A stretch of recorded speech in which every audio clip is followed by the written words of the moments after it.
Hello, everybody. Welcome to the Stats for the Masses webinar, Introduction to Bayesian Logic. My name's Elaine Eisenbeisz. I'm the owner and principal statistician here at Omega Statistics.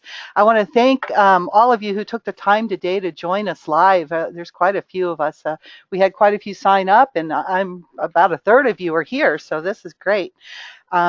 Today I'm going to present an overview of Bayesian logic, and I'm going to present two examples of its use, diagnostic testing and in genetic testing. It's just an overview. Definitely I can't cover all of Bayesian logic in a webinar, but just to give you an idea of what's out there and how it might be useful. So I'm hoping that the information you receive today is going to give you some ideas and guidance on the usefulness of Bayesian thinking and the tools for your studies. As I say in all of our webinars, use what you learned today and apply it in a holistic way. Frequentist and Bayesian logic both have their place in research, so don't let anyone tell you differently. I've scheduled 90 minutes for the presentation and questions. I like to keep things rather informal, so I'm going to try to remember to stop every so often and take questions as I go through the slides. And I'm also going to take some time at the end to answer some questions from the audience. So type your questions in the chat area. Rod's our board operator, and he'll be screening the questions and helping out if you have technical problems or any kind of trouble. So some quick housekeeping info. I've currently muted the line, so only my voice and Rod's will be heard. If you have any technical issues, you can type it into the chat and Rod will try to help you. Otherwise, I often find that just logging out and back into the webinar clears up just about everything. So when in doubt, reboot. So yeah, let's go ahead and go through our presentation here. Before we start, I always like to tell a little bit about Omega Statistics. So statistics, they can be difficult, and it's a difficult subject for even seasoned researchers, and often textbooks, classes, training programs, they make things more confusing. So my goal with the Stats for the Masses series and for Omega Statistics as a company is to inform and educate as many people as I can about statistical concepts in layman's terms whenever I can. Sometimes that's not easy, but I try to do my best so that everyone can see the elegance and usefulness of statistics. These webinars that I have are quarterly. They're always free, and I record them. So if you can't make it to the live meeting, you can view the webinar later. After this, Rod will make everything sound really pretty and take out all the spaces, like going and turning off beeping things, and and make it real nice and pretty. And then I send the slides, the recording, and maybe other information that you might be interested in. From our discussion. So also you can go to the webinar page of Omega Statistics website and you can view some past webinars, and I also have a YouTube channel. It's also linked to that webinar page. So there's a lot of webinars. People really seem to like them. Our next webinar is going to be in August, and I'm not sure exactly what I'll cover next, but I'll send an email in a week or two. By the time I send the slides, I'll know what I'm doing next, and then it'll be announced in about a week or so, so you can sign up. So stay tuned and let me know if you have any suggestions. We might continue on with the Bayesian, or we might do something totally different. So I'm open to hearing the ideas. This slide up here right now kind of just shows you some of the things that we offer. Mostly I help clinical researchers. I help do statistical analysis plans and statistical analysis reports. For clinical trials, I also do the analysis, of course, and design the studies.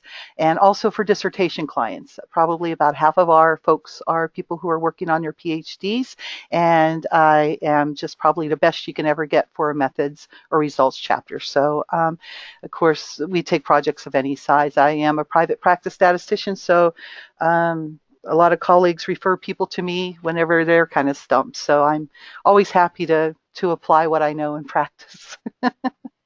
So here's what we're going to cover today. Yeah, it is a different way of thinking. Well, statistics itself is a different way of thinking, isn't it? But Bayesian is a different way of thinking about statistics. And then so we'll talk a little bit about how it does relate, the Bayesian kind of thinking, to statistical significance and testing in the frequentist kind of concepts, applications to diagnostics testing, and a brief example on genetics. Actually, I think they're both kind of a genetic kind of examples, but we'll go through them. I did have a couple questions. When you guys sign up, I have an option there where you can ask some questions. And Sean and Jerry both asked similar questions. Sean asked, what is it about Bayesian that makes it so different that it isn't taught in detail with many intro frequentist stats classes? And Jerry asked, how is frequentist logic different from Bayesian? I would say the biggest difference between frequentist statistics and Bayesian is that frequentist is the traditional sense of statistics, that we don't know anything. We know nothing about what we're studying. We're making that assumption. So, of course, we have a research question and we have an idea of what we think we're going to find, but we know nothing for sure until we go out and pull a random sample. And the more random samples we pull and the more we study it, the more we know. And that's how frequentists think. We go in with the assumption that we just don't really know anything until we go out and test it, usually with a hypothesis test, right? So that's why we have the null hypothesis and all of that. But Bayesians, they say, hey, sometimes you might know something up front. You don't have to pretend, or you don't have to assume that you don't know something. A lot of times you'll hear something like prior probabilities or a priori knowledge, and that's where Bayesian comes in. So you take this knowledge that you know up front. Maybe it's from literature you've read, maybe it's from a study you've done before, or many studies that have been done before. Maybe it's just a convention that it's kind of known. And you're allowed to incorporate that into your analysis, into your testing, and into your conclusions. And so that's the big difference. It is a problem, though. The reason you don't have it taught is because there still remains a big divide between statisticians. There's actually frequentist statisticians and there are Bayesian statisticians, and it's almost like warring factions. It's like tribes, and they just don't care for each other, because theoretically at the base, at the foundation of it, it's if your whole way of thinking and approaching a phenomenon is to assume that nothing's happening and that you just can't make any kind of conclusions unless you actually go out, pull a random sample and test it, it will really, really throw you for a loop to say, well, no, we can, I know something going in. And so there still is quite a bit of contention between the two groups. And a lot of Bayesian is, I wouldn't say it's new. Bayes lived in the 1700s. I mean, he died before the Revolutionary War. I think it's like 1761 or something he died. So it's not like it hasn't been around.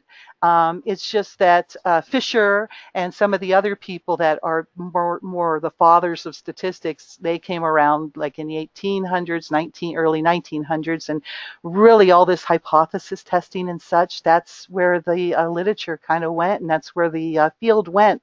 So most of the people in schools, at universities, they're frequentists, and you are finding, though, more people of a Bayesian persuasion, especially the people that are data scientists will use Bayesian all the time, and we're not going to include that today, but I'm going to show kind of how you can use Bayesian in some of these frequentist frameworks. Okay, so all right, so let's go on for a little bit here.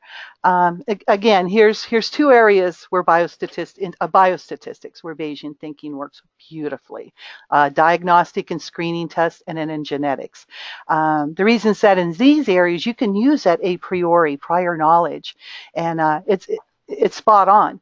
You kind of, whenever you're doing the diagnostic testing, you already know the odds, or how accurate something is in the test. So you can kind of use that. You also might go in with some knowledge. Today we're going to use a lot of genetics examples. If you know something's only passed through one parent, or something like that, then you can kind of have some prior odds that you can throw into the testing. And there's other, like I was saying, there's other areas. mostly in computers and data science, machine learning, artificial intelligence. I was planning a long time ago maybe on being an actuary.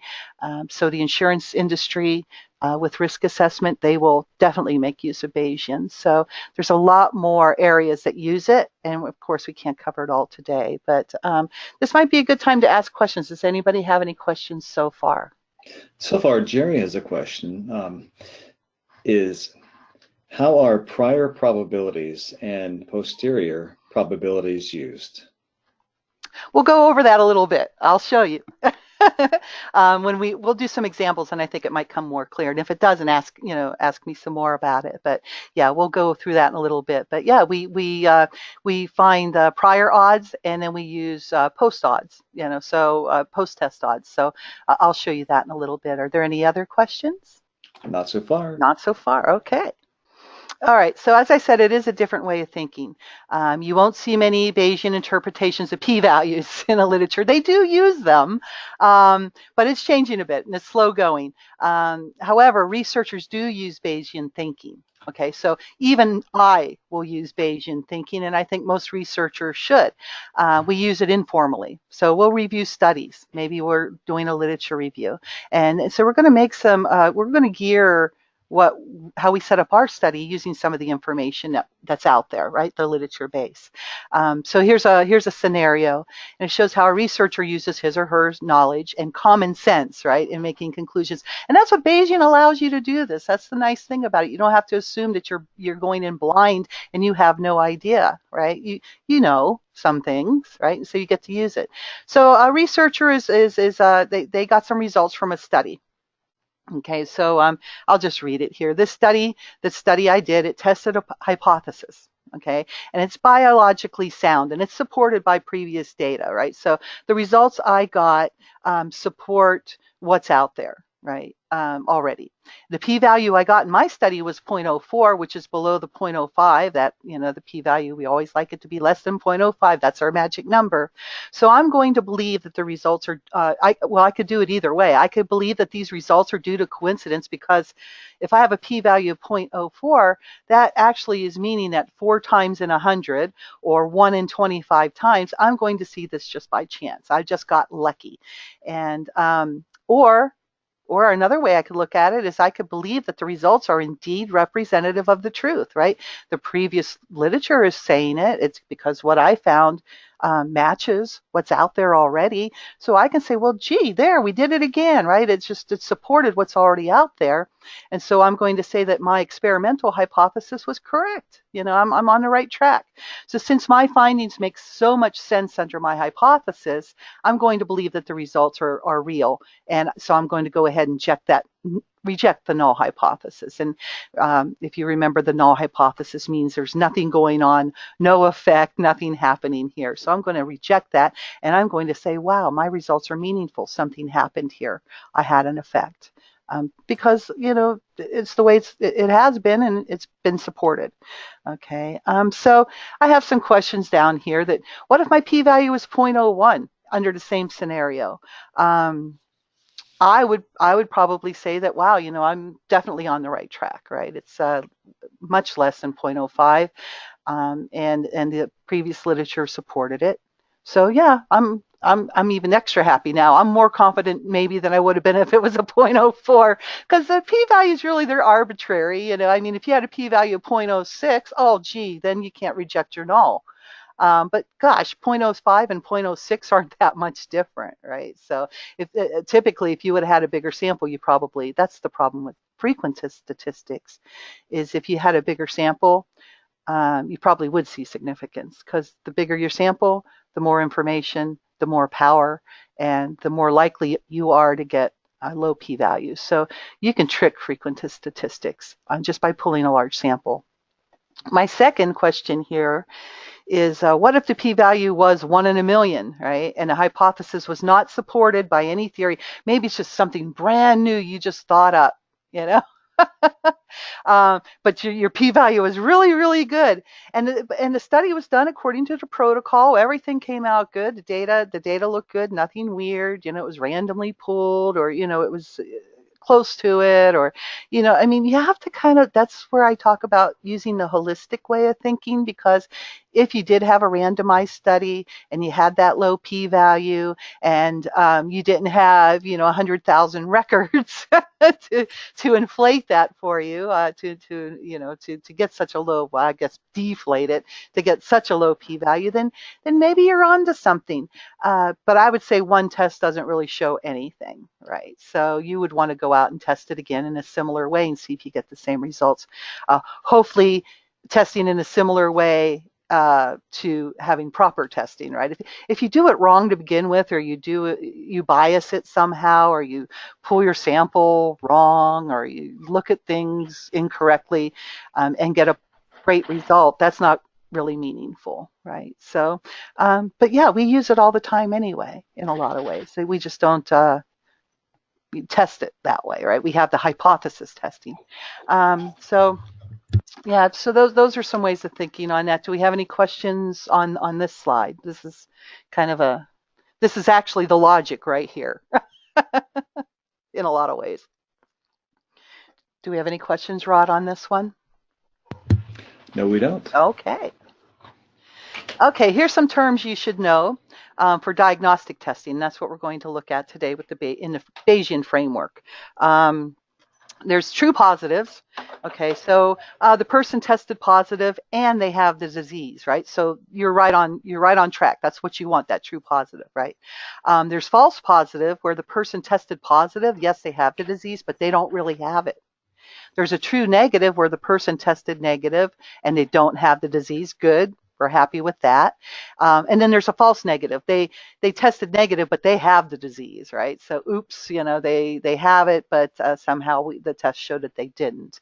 Then there's some other terms, and they use these the true positives, false negatives, and such in the calculation. Sensitivity is the fraction of those with the disease that tested positive, and it's a high sensitivity.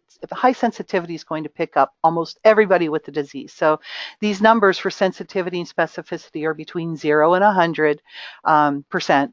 So, usually you'll see it as a decimal. So if you see a sensitivity of 0.90, that's really good. That means that this test you're using is going to pick up almost everybody that has that disease and test them as positive. Specificity is a fraction of those without the disease that tested negative.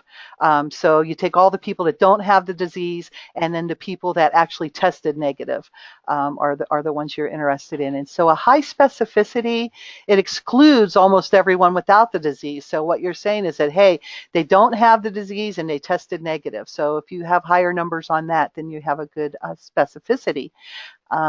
There's positive predictive value. And if the test is positive, what's the chance that the patient actually has the disease? That sounds a lot like sensitivity, right? And a negative predictive value. If the test is negative, what's the chance that the patient actually doesn't have the disease? So those are probabilities also. So again, we're working in the realm, for the most part, between 0 and 1. We're looking at what are the odds, what are the chances, what are the probabilities. So we can go back to this a little bit. You might want to, when you review this, if you look at this later, maybe print out this slide, because whenever you're doing your computations and such, you're going to go, what is sensitivity again? I mean, sometimes if I'm really involved in something, I have to go back and check. So, I'll show you some more numbers and how that's computed. Here's our favorite. I know you guys probably have seen this a lot. This is the Frequentist framework. This is hypothesis testing. So up here is, this is what we're deciding from our test. We either decided that we're not going to reject the null hypothesis, which means, oh, well, nothing's going on here. Or we're deciding that we're going to reject the null hypothesis, which means, ooh, we found something. We think we found something that's important, and so we're going to reject that null hypothesis that says nothing's going on. So whenever you don't reject it, and the truth is that when it is true, then you have a good decision. But you don't really care, because it's just basically you've just said that, yeah, nothing's going on here, and in truth, nothing's going on here. So you wouldn't run a test. You don't really want to run a test to just say, I didn't find anything. You want to find something. So if you if you rightly confirm that nothing's going on here, that's okay. You made the right decision, but that's why I have the little kind of face like this. And then, of course, there is the down here. Well, let's go over here to this one. Here's where actually you're not rejecting your null hypothesis, but in fact, there was something going on, right? Your null hypothesis is false, which means you made an incorrect decision. And usually this is due to type 1 error, or I'm sorry, type 2 error. And I put here that we missed it because really something was in truth going on. Under the truth, something is going on, but we didn't see it. So usually that's due to low power. Usually it's because you don't have enough of a big enough sample, or maybe the test you used just required a lot more power than you had. Then down here we have where we're rejecting it, where we're saying, oh, we found something, okay? And in the truth, nothing was going on. Okay, this is that type 1 error that you don't like to see. That means that you said something was happening when in truth nothing was going on. Okay, so there's not a true effect, but you said there was. You don't want to do that. And then down here this is where we get it, right? This is where there's something going on, and we said something was going on. So that's why we're happy here. So this is our correct decision. Okay, so you guys have probably seen this a lot. Maybe not with the little emojis, but I think that's useful kind of to see it that way. So this is happy right here. There's also, we can relate this to the accuracy of a lab test, okay? And that's what we're going to do today. So here is, we have a test. It's either came out positive or our test came out negative, okay? So positive means that the disease was present, and negative means it wasn't, that showing that they don't have it, the person doesn't have it. And then this is what's really going on. The disease, the person really does have the disease, or they don't, okay? So here we have a true positive. So we have a positive test and the disease is present. So yay, we got it right. We correctly diagnosed them as having a disease. Okay. Down here we have a false negative because the disease was present, but we said they didn't have it. So it's saying they're negative when in truth they're positive. So it's a false negative. Okay. Up here we have a false positive where we're saying, oh yes, it was positive. However, they weren't positive. They don't really have it. Okay. They don't have that disease. And then down here is the true negative.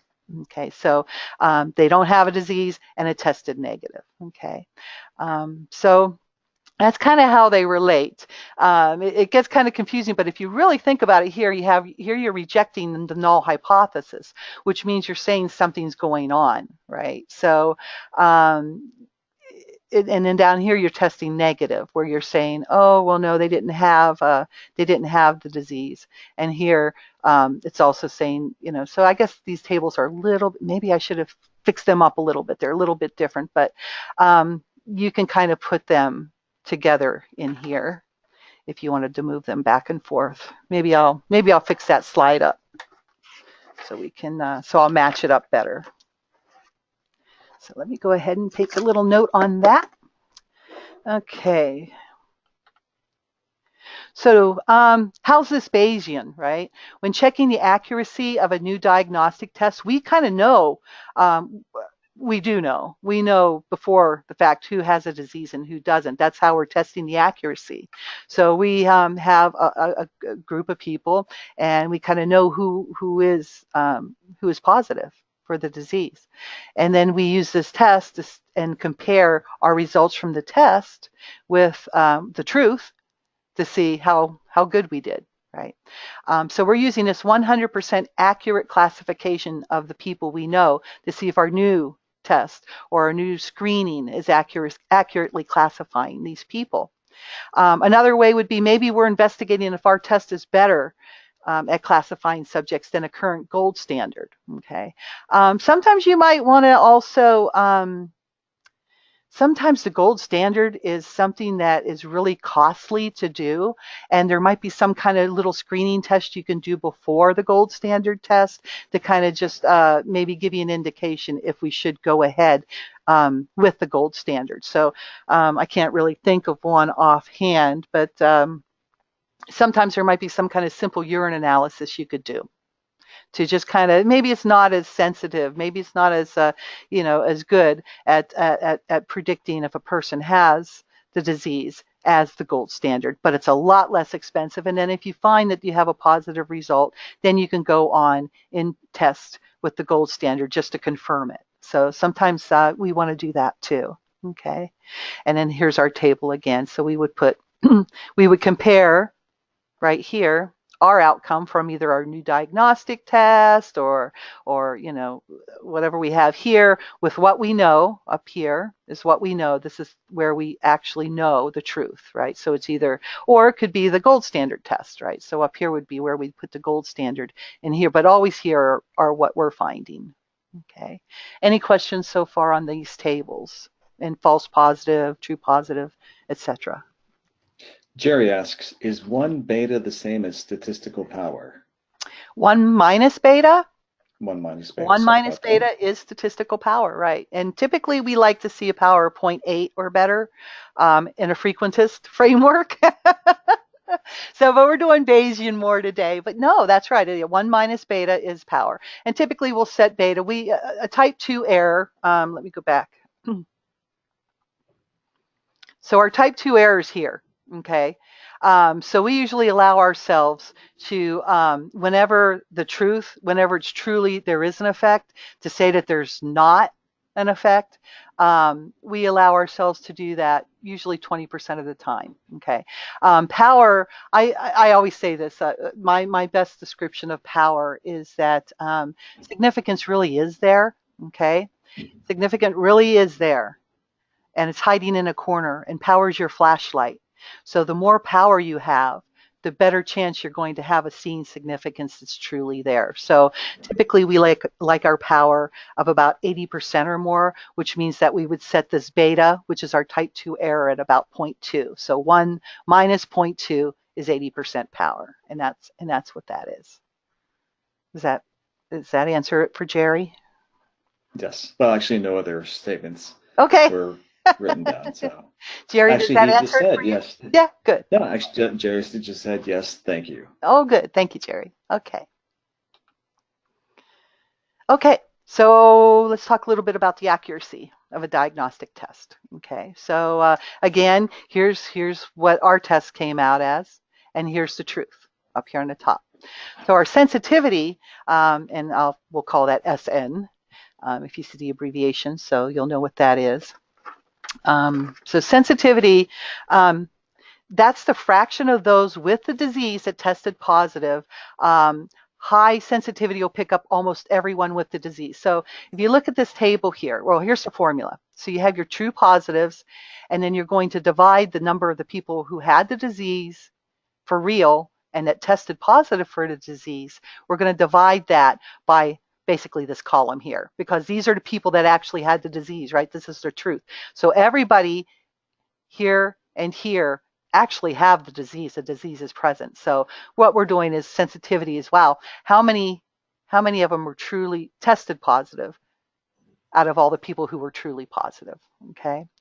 Specificity, that's the fraction of those without the disease. So it's be these people here down this column. These people, neither these people here or these people here had the disease, okay?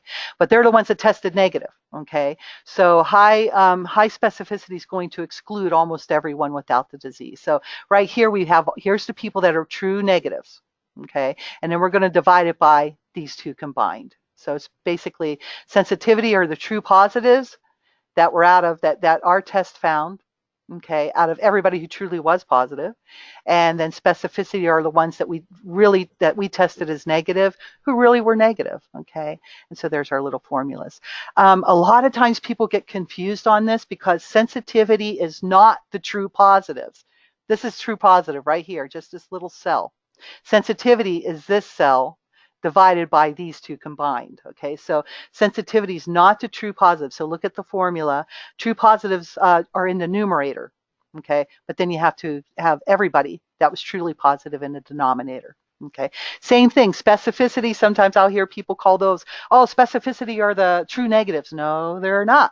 Look at the formula. True negatives are in the numerator, Okay. However, your denominator has everybody who was truly negative, right? So that kind of gets confusing because you go, well, it's the true negatives divided by the people who are truly negative, right? Well, okay, it's the negatives. True negatives are the people that you said were negative on the test that really were negative. Okay. So that's how these are. So don't confuse that. Any questions on sensitivity and specificity? No. No. Okay. No.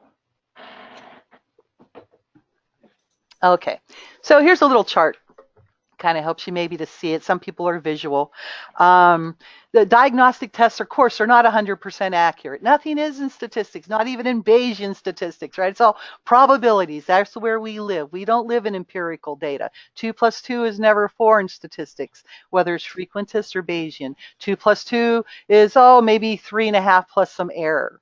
Maybe 4 plus some error. We always have that wiggle room where, because it's a probability, so you always have that chance of being wrong. Okay, so there's a trade-off between sensitivity and specificity, which means that if you increase the sensitivity of a test, you're going to reduce the specificity, and vice versa. So the distribution of values of the test results for subjects with and without the disease, they're going to overlap, right? So right here, if you look at this, there's 2 humps. There's this one, and then there's this one here. Okay, this hump here, these are the true negatives, the left hump. Okay, and this right hump here are the people who are truly positive. Okay, they have the disease. Okay, now this FN, this is the false negatives, and this is the false positives. They're in the middle. Okay, and this here criterion, this here. This criterion value right here, it's also sometimes you'll see it called the cutoff point, or you'll see it called the threshold. This is something that you're going to set to say, okay, at this cut point, people above it, I'm going to say are positive, and people below it, I'm going to say are negative. Okay, so right here you have some people down here that you said were negative, but in fact, see, they're under the with disease hump. So you falsely said they were negative because they were under your cut point. Okay. This one right here, these people, you said they were positive because they're above your cut point that you sent, but they were truly negative. So these are where your errors are going to be. Okay. So what else can I say about this? Like I said, no test is 100% accurate. So we have our people here correctly classified as positive, these ones correctly classified as negative, but then these guys in the middle, these are the problems. So there's going to be some in here, okay? So it's kind of can be difficult because, I mean, the big question whenever I show this is, okay, well, what's the criterion value? What's the threshold? What should I set? That's up to the researcher. Okay, so and it can be difficult. So if I decrease this threshold, say I'm going to move it to the left, then if you kind of see the picture, you're going to see that you're going to increase your sensitivity, right? Which is you're going to find the people that were truly positive out of the positive people. So if I move this down, that's going to make more people truly positive that were positive, right? That's going to make this area right here bigger. Okay. Now if I move it over to the right, that's going to make this part bigger, right? So what you want to do is consider the reason for the test and the outcomes of the disease. Okay, and when you make the decision, because you might remember I said there was that trade-off. So it really depends on what you're testing for as to maybe where you want to set that cutoff. Do I want to make it so I'm going to have more sensitivity, or do I want to make it so I'm going to have more specificity? Okay, so I have some examples in the next slide. So I said, think about the harm to the patient. Think about the cost. Like I told you before, that sometimes you have an initial test, and then you go on to something a little bit more costly to test for, or he's testing for the same thing, but the test just costs a lot more. Here's some examples. So I have 2 of them here. So if the disease is fatal, if untreated, okay, so you have this disease, and if you don't treat it, you're going to die. Okay, But a treatment can cure the disease and make it manageable, right? So if you do treat it, you're going to live much longer, or maybe even cure it. Okay, so in this case, I'd want to move my sensitivity very high, which means I would want to move this to the left, my threshold. Okay, which would result in more false positives, right? Because it's going to move over this way. So this guy down here is going to get much bigger. But that's better than missing the false negatives, right? Because I would rather incorrectly determine a person had a disease and give them the treatment than to say that, oh no, you don't have it when they really did, and then they don't get a treatment, and then they, get worse, sicker, and you could have saved them. You could have managed it, right? So that would be whenever you might want to set this over to the left a little bit more. Okay. Another example would be that the disease is incurable, can't be treated. And so you're basically giving a person a death sentence. You're saying, well, get your affairs in order. And it doesn't matter if a person's false negative because they can't get any treatment anyway if they were truly positive. So in that case, I would want to move it right. Okay. Because that way I'm going to increase my specificity. Right. So, yeah, so that would be different ways to set it. And yes, it's difficult. It's not easy. Definitely not in especially a 1 hour webinar. And a lot of times too, I find a lot of people think that, oh, it's just give me an answer. There's an answer. And as soon as I know it, what's the recipe, what's the answer, and then I'm good to go.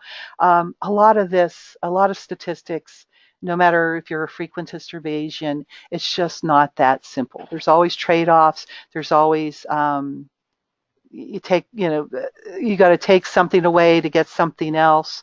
Sometimes you'll come up with good results. Somebody else later on will totally change it around. Their results show something totally different, or it's just not that easy. So a lot of thought really should go into this, and it's not something that it's just an easy answer. Here's your cutoff, done. Okay, any questions on these as far as this is an important concept?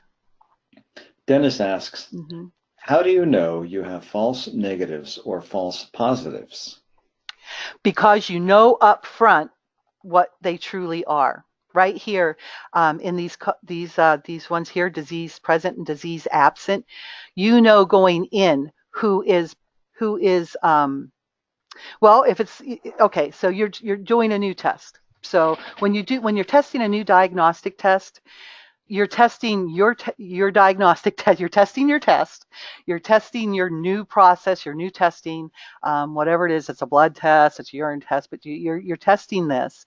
You're checking this against people who 100% whether they're false or whether they're positive or negative. You don't have the false, right?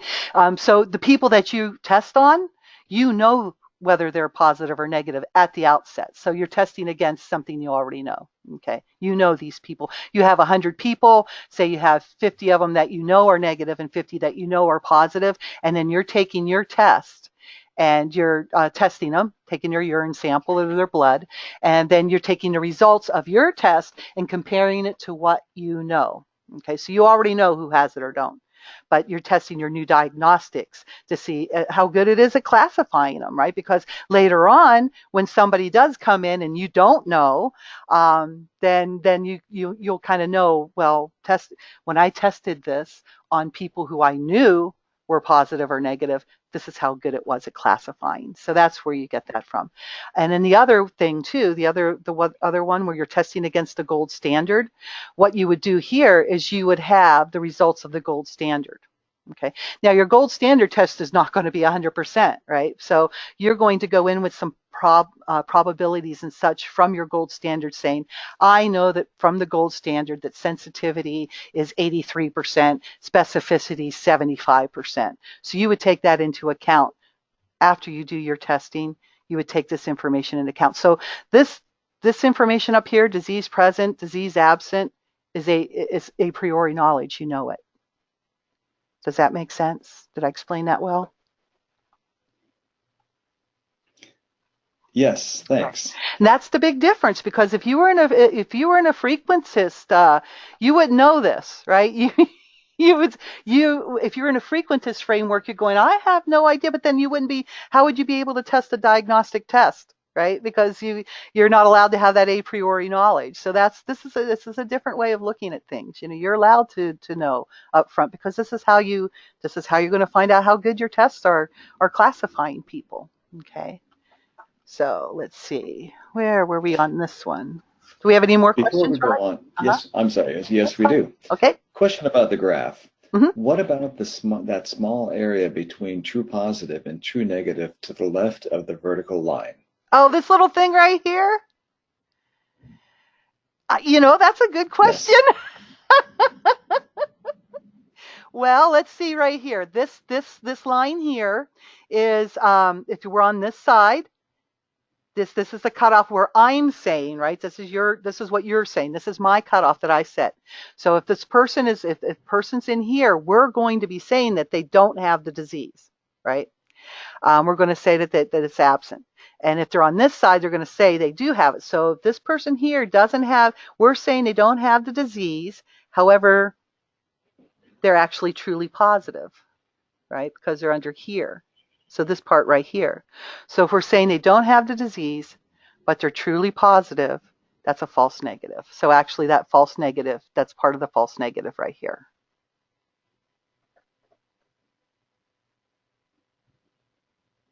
No other questions. Okie dokie. That was a good question. Who said that? Who asked that? Jerry. Good job, Jerry. Thanks. I didn't even see that. That's funny. Okay. So predictive value of a test result. So now we're saying we have the screening test, and then we have the reasonable threshold for our diagnosis. We set our cutoff point. But the big question is, well, if my test is positive, what's the chance that the patient truly has a disease, right? Because that's what we're testing for. We're testing to see if this person has a disease. I want to go and see if I have diabetes. Well, if it's positive, the test I've developed or used to diagnose diabetes comes out positive, what's the probability that the patient really has it, right? So determining, and diabetes probably is not a good one, because that's pretty easy to determine. There's a lot of tests, right? And then in fact, the tests themselves are thresholds, right? If you have a level above a certain amount, boom, diabetes, right? So you're doing the blood test. But determining the predictive value of a test is where the Bayesian framework comes in very, very handy, okay? So we can use what we know, right, in our calculations. And these are called the pretest odds.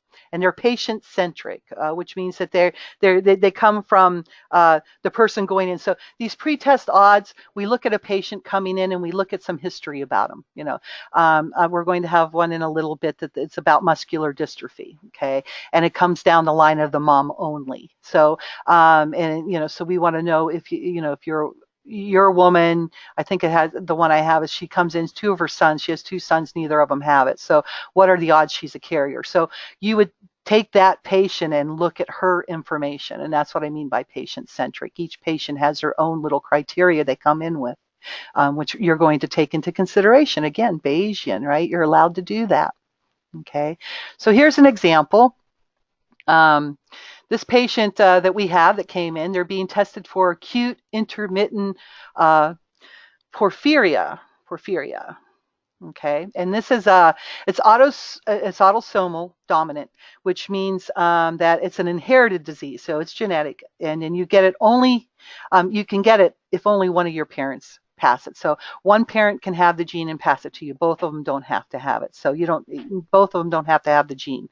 But if both of them have it, then this is autosomal recessive. Okay, but this one is dominant. So one of the parents can have it and pass it to you. So it's diagnosed by checking levels of a particular enzyme. Okay, and I'm not even going to try to say what the name of this is, but this is the level you would check. Okay, but the enzyme, it varies in levels in both healthy and people and those with the condition. So there isn't really like a cut point where you're like in diabetes, where you're going to say, okay, like if you're above a number 14 here on your or your A1C is above a certain number, then we're going to say you have diabetes. And this is a little bit off. Okay, so it's not exact. So we have some a priori knowledge. Okay, it indicates that 82% of patients have less than 99 units of this enzyme. Okay, and then so the sensitivity is 82%. Okay, and then we also have that 3.7% of people without the condition have low levels of the enzyme. So basically, it's there's some people out there that have low levels of it, but they don't have the condition. Okay, about 4%. Okay, so the specificity is going to be 100% minus 3.7%, which is the 96.3%. So I'm not going to go over and over the calculations, but if you look back a little bit, and I will show them a little bit more in the slides in the future. It's simple math. It's mostly ratios. So don't get too caught up on the math today. I don't want to go over math a lot. But more in the concepts, because the math, you guys are smart. You can figure that out. It's just ratios, right? And it's the multiplication, division. I don't even know if there's even algebra, because you're coming in with some numbers.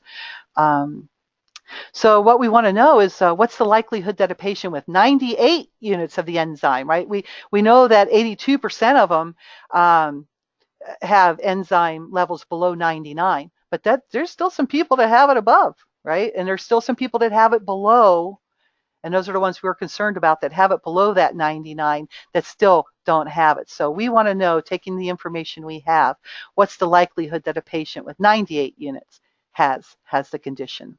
So it's patient-centric. It depends on who this patient is, okay? And different patients are going to have different pre-test odds, okay? And that's going to be taken into consideration. So let's take a certain patient. Our patient has a brother, has a disease, okay? And since the disease can be passed down from just one parent, there's a 50% chance that any of the siblings would have it, okay? So the prior probability would be 50%, okay? So we have that, and now we need to just do a couple more calculations to find out some more information, okay? Any questions on this so far? Are we following along? No questions so far. Give them a little time to ask. Sometimes they have to type with their fingers. So we'll just stop for a second here. Sounds good. Yeah.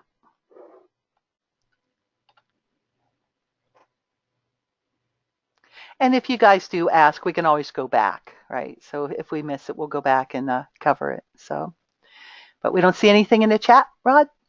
No, we don't. No, we don't. Okay.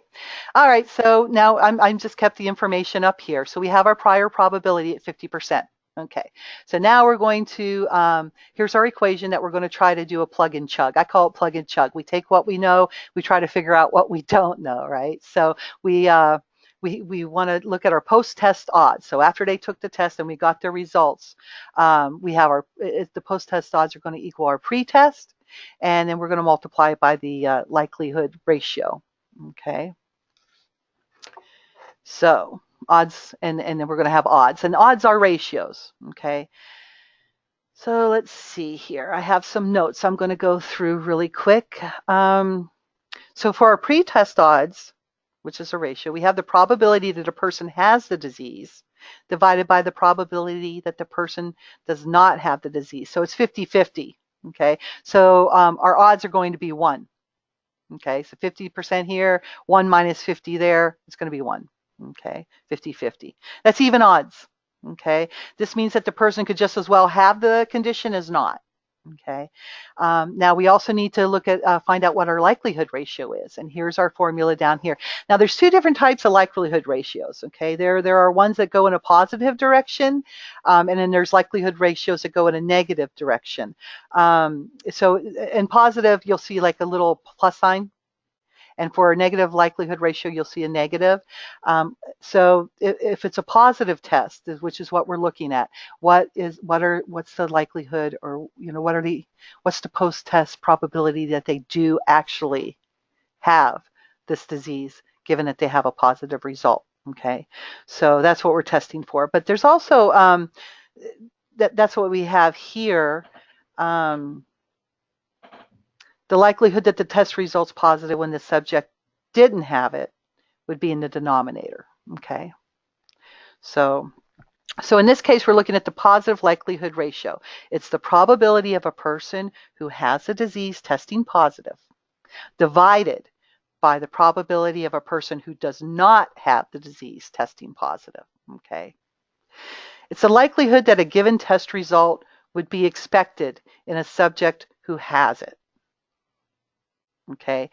Compared to, that would be this, compared to the likelihood the test result is positive when the subject doesn't have it.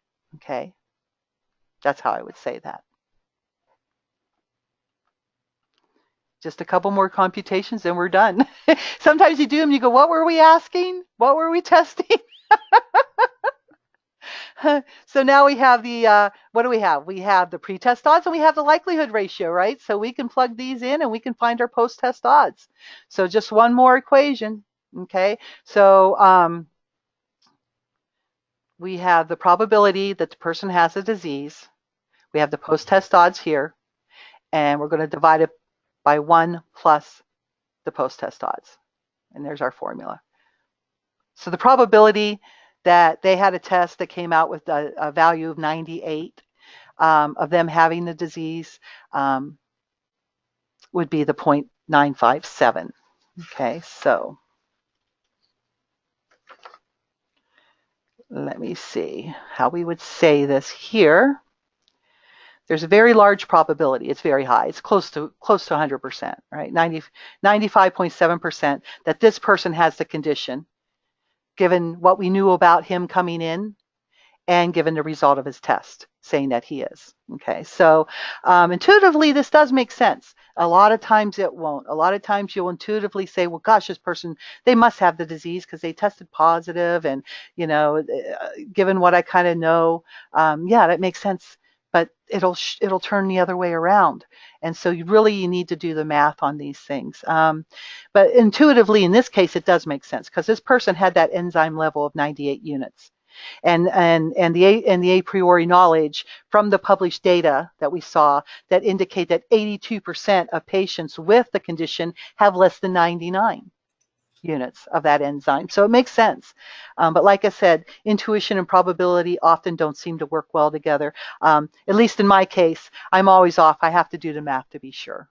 Jerry asks, is 1 minus specificity the same as the false positive rate? False positive, no. Remember I said false positive is a value. It's like one of the cells. Let me go back and show you again. This is where people get confused a lot, okay? Here's specificity. Here's your false positive right down here. So here's specificity and here's your formula. So your false positive is part of it, but it's not false positive. Okay. A lot of people are confused and call specificity I often hear them call it the false negative, right? But it's not. Okay.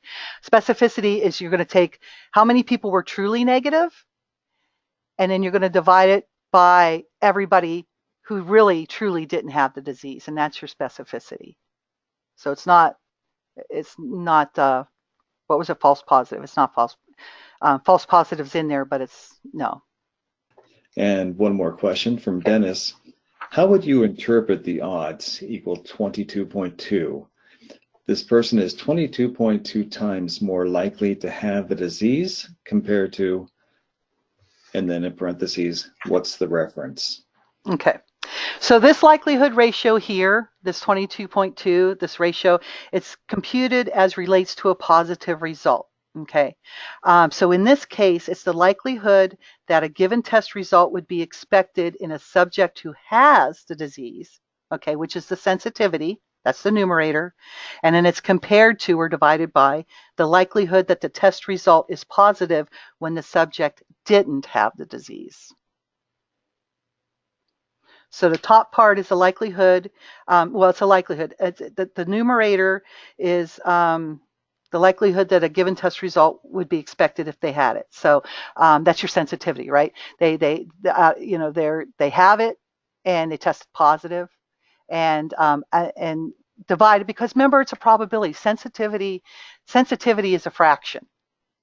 right? So sensitivity is the number of people who who are true positives divided by, well, the number of the people. Sensitivity is the number of the people who tested positive. Okay, the tested is truly positive. Okay, so they were positive and they tested positive, divided by people who were positive to begin with. Okay, so in that you have people who were positive but they tested negative.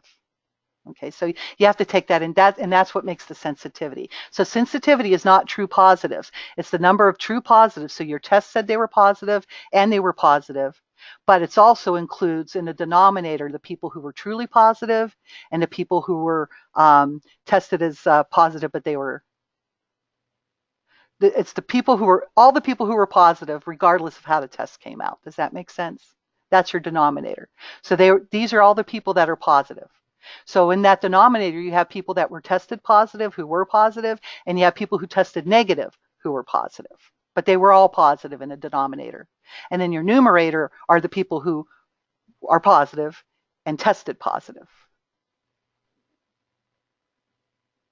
So that's already a ratio. And then you have the likelihood ratio, which is a ratio of ratios. So you kind of have to think about what sensitivity is and specificity. If you were to write that all out, and you know, as up here in the light, because this is a ratio here, but sensitivity itself is a ratio, and specificity itself is a ratio. Okay, so it's a ratio of ratios. So I would suggest taking the sensitivity and writing it out, and then taking the 1 minus specificity and writing it out. And you could even make 1 as 1 over 1 if you want, you know, to help. And then kind of looking at it and thinking about the definitions, and then kind of thinking it through that way. That might be useful. All right, no further comments or questions. I don't know if anybody, you folks probably have heard about odds ratios. And odds ratios are kind of like a likelihood ratio, kind of similarly set up. An odds ratio is a ratio of 2 odds. So an odds are a ratio. So it's a ratio of ratios. And it's the same thing with this likelihood ratio. It's a ratio of ratios. Okay. So now we have let's see, we have our pretest odds. We have the evil likelihood ratio. And then we want to find out our post-test odds, okay? And that would be the pretest odds times the ratio. And then we just need one more equation to get our post-test probability that this person has the disease, given all the information. So what we're going to do is we're going to take the post-test odds, which are right here, this 22.2, and then we're going to divide it by 1 plus the post-test odds. So we're going to use basically the post-test odds. We had to use this information up here with your pretest and your likelihood to get your post-test odds, and then we use the post-test odds number to actually get our probability that that person has the disease. So they're about 96% probability that they really have the disease. So right here we have the post-test probability, which is what we wanted. This is the 96%. So I say here in the red that it might seem like a bit of work, but there are alternatives that you can use, which is a bunch of tables and calculations and no a priori knowledge. And if you did the frequentist route, what would you have to do? You'd have to go out and pull a large sample and then have 2 groups and do an experimental design, right? Where we have, okay, we're just throwing randomized people into groups and we don't know who's who to begin with. And then we're just going to check and see, we're going to do this gold standard on this group, and then we're going to test our new diagnostic test on the other group, and we're going to look and see if there's differences between the groups, and then start digging in further. So this is a lot easier because you don't have to do any kind of experimentation. You don't have to, and you don't have to assume you don't know anything and randomize into groups and such. So we're not going to look at the hard way today. But you could do some of these different things here. You can change numbers around, and then you kind of see the beauty and the simplicity of it. Because if we had a pretest probability of 0.3 and the sensitivity was 0.75, or what if the specificity was a different value, or even the sensitivity? So it's a great way to look at different scenarios too. So you could set it up in an Excel spreadsheet and kind of look at some different scenarios and plug it in and do the math. and maybe read through the slides a little bit more, and listen to this a little bit more. Maybe look up some things on Google and such, and kind of maybe looking at some other people's explanations too. There might be some easier ways than the way I'm saying it, or maybe just the way the way I'm saying it might make sense to many people, but if it doesn't to you, Google it some more, research it some more, try to make some more sense of it in your own head, work with it until it does. That's the best way to do it. And I do have some references at the end here that I thought were very, very good. And maybe taking what I've shown you today and these references, it'll help pull it together a little bit more for you. But yeah, you can look at some of these numbers here and try some new things, different numbers, and kind of play with it.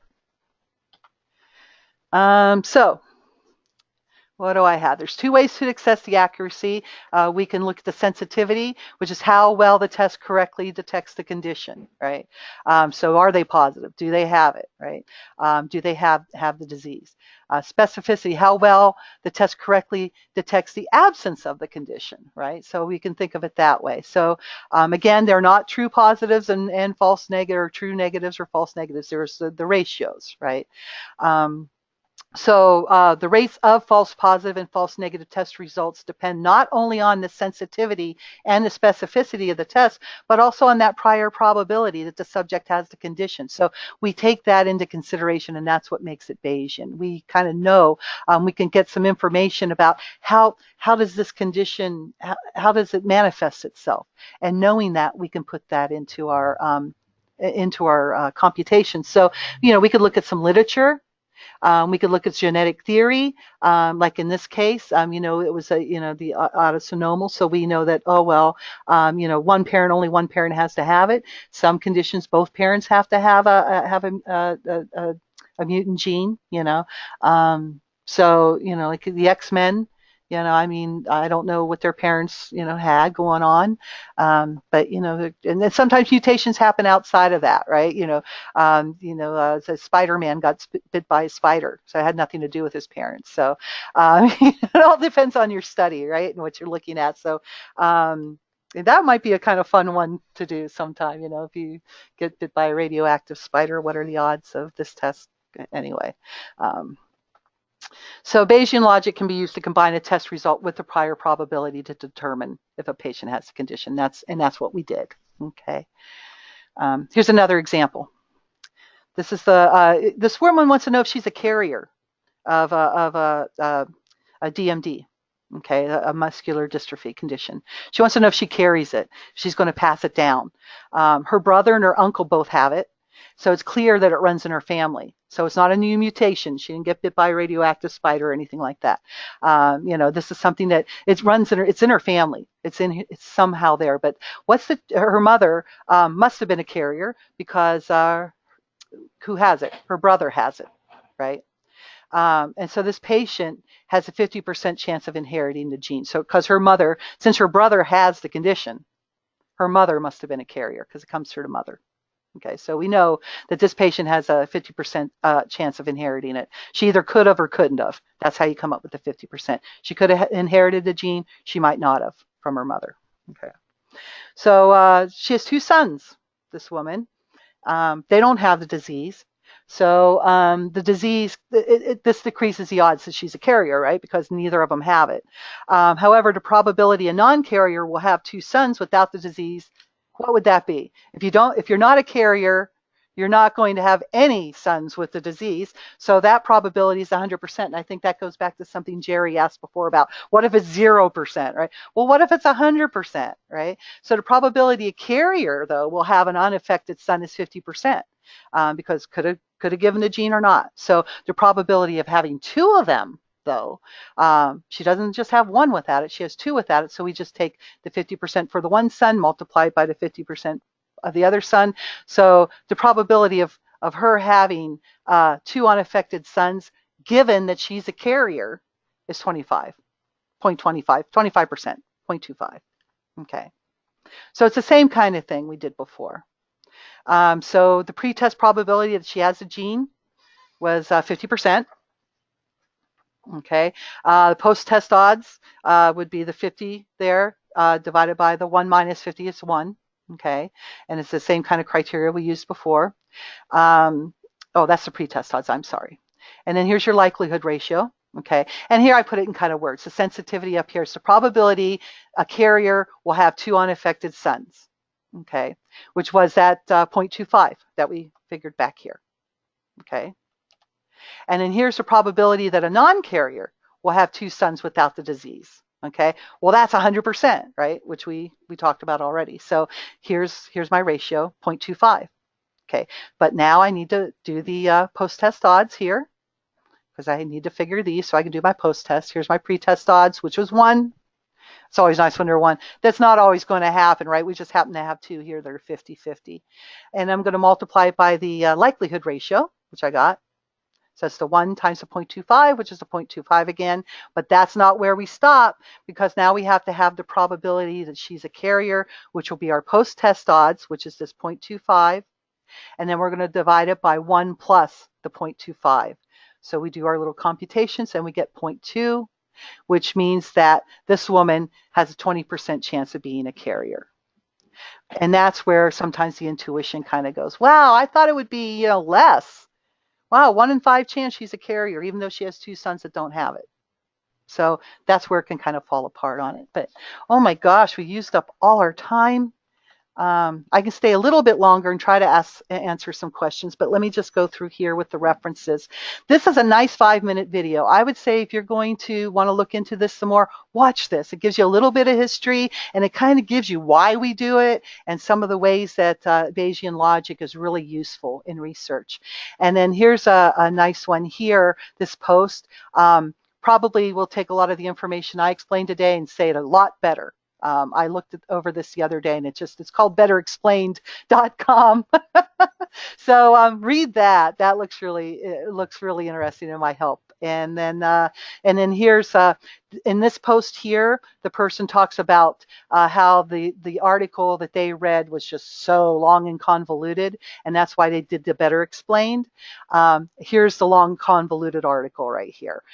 But you might want to look at that just to see, wow, what was so long and convoluted about it? So there it is in case you want to go back and look at that.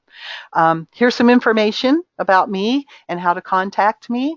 You can give me a call, you can email me. I'm always happy to try to do my best. If you still have questions here that we can't get to, I'll try to answer them in my follow-up email. But if something comes into your mind afterwards and you have a question, send it to me. I'll do my best to answer it.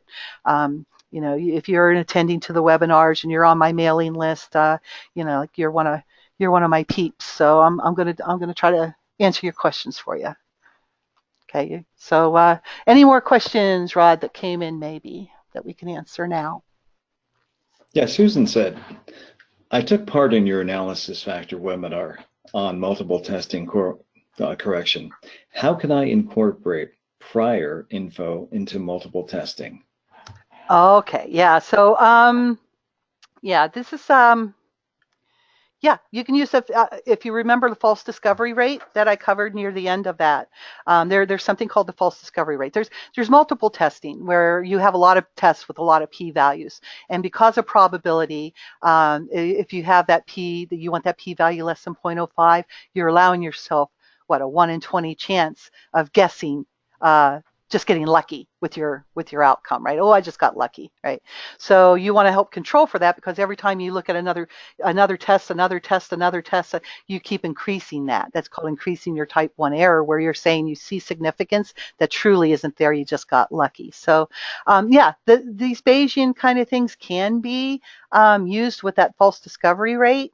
There's things called penalty weights. There's things called prior weights. There's other things too. I think there's something, oh gosh, I think it's not a p weight, but it's something like that. But there's an article I can send, Ramdas, I think, et al.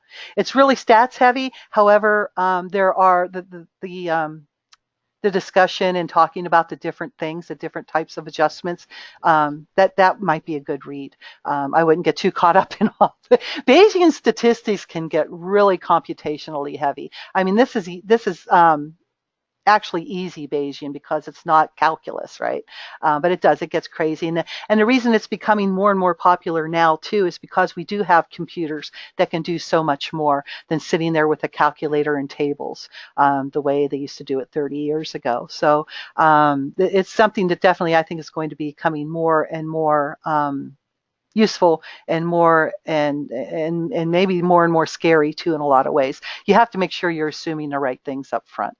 Otherwise, you're going to come up with wrong conclusions. But I'll send something. I'll put something in our in the letter, follow-up letter. I'll put a link to that article. I think it's available online, and you can read about that. Susan, anything else? Raphael asks, Mm-hmm. I'd like to see Bayesian updating. For example, if I have some historical data, how can I use Bayesian updating to improve or add more info with new data? That's a good question. That would be probably another webinar. It's not something I really want to, can cover today. But maybe, that might be something we cover. There's also the Bayesian statistics. I use them a lot in clinical trials for an adaptive design. You might want to look into something like adaptive design and read some information on that.